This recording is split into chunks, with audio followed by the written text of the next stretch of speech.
mengatakan bahwa apa? Jihad di Palestina tidak syar'i. Jihad itu ada syarat, ada rukunnya, ada izin penguasa, ada kekuatan, ada kemampuan dan sebagainya. Benar jemaah, jihad itu tidak boleh sembarangan.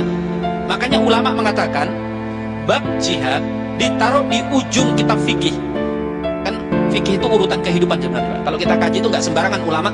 Kenapa harus urutan toharoh dulu, kemudian bab nikah setelah bab dagang, itu kenapa seperti itu nggak sembarangan. Kenapa bab jihad ditaruh di ujung? Supaya orang yang pipisnya belum benar nggak bicara tentang jihad fisabilillah. Hati-hati berfatwa tentang hukum, mengatakan jihad di Palestina tidak syar'i. Jihad itu terbagi menjadi dua, jihad difa' dan jihad tulab.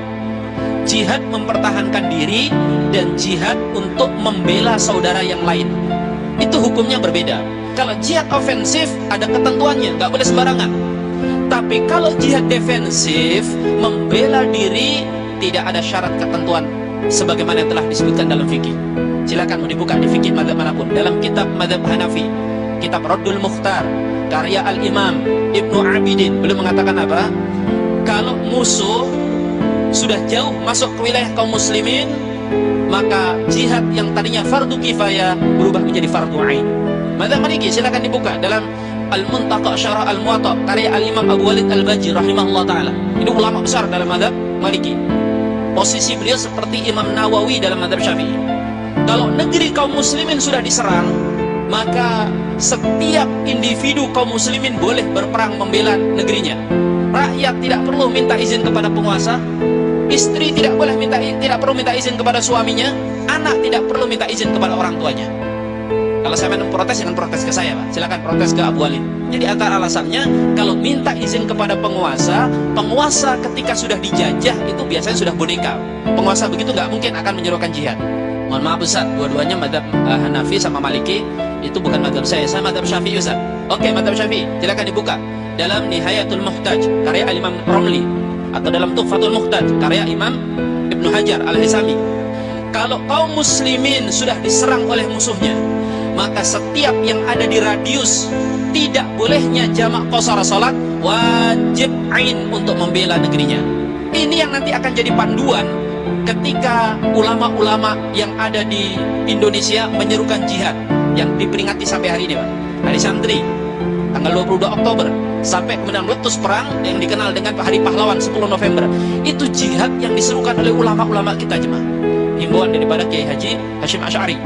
Beliau dalam fatwanya mengatakan bahwa negeri kaum muslimin sudah diduduki, Surabaya sudah didatangi oleh Nica. Maka wajib kaum muslimin yang ada di Surabaya dan di sekitarnya mengangkat senjata membela negerinya, karena ini termasuk fardu ain. Untung orang-orang ini telat lahir. Coba kalau mereka lahirnya di masa kemerdekaan, di masa perjuangan itu, kayaknya kita nggak merdeka, Pak. Karena begitu kita mau jihad, mau berjuang, mereka mengatakan apa? Nggak ada itu jihad kayak gitu tuh. Mana bambu runcing lawan tank, nggak masuk akal. Untung mereka telat lahir, Pak. Karena kalau sampai lahir, recokin fatwa ulama. Ustaz, mohon maaf Ustaz, itu tadi mazhab Syafi'i Ustaz. Saya mazhabnya Hanbali Ustaz. Saya ngikutin Ustaz-Ustaz lulusan Madinah. Oke, silakan buka dalam kitab Al-Mughni karya Al-Imam Ibnu Qudamah. Beliau mengatakan dalam kitab tersebut, jihad itu fardu kifayah kecuali dalam 3 kondisi. Kalau sudah terjadi 3 kondisi ini, fardu ain hukumnya. Pertama, ketika sudah ulil amri menyerukan. Yang kedua, kata Al-Imam Ibnu Qudamah, kalau sudah berhadapan dengan musuh, sudah di medan perang, musuh sudah berhadapan-hadapan, nggak boleh merubah hukum. Dan yang ketiga, jemaah dimulakan Allah, sama dengan fatwa 3 mazhab yang lain, kalau musuh sudah masuk ke wilayah kaum muslimin, hukumnya semuanya menjadi fardu ain. Itu kan 4 mazhab bisa jadi tidak faktual Ustaz, itu fatwa masa lalu Ustaz. Sekarang kita masa sekarang beda Ustaz. Terus kita harus mengikuti fatwa-fatwa ulama hari ini. Oke, fatwa ulama hari ini apa? Hadirin, kalau kita mau mengetahui fatwa suatu tempat, kita harus bertanya kepada ulama setempat. Kalau kita ingin tahu tentang Palestina, jangan tanya fatwa ulama Indonesia, jangan tanya ulama fatwa Saudi, tanya ulama yang ada di Palestina. Dan Robitoh ulama Palestina telah sepakat mengatakan wajibnya kaum muslimin di Palestina membela negerinya.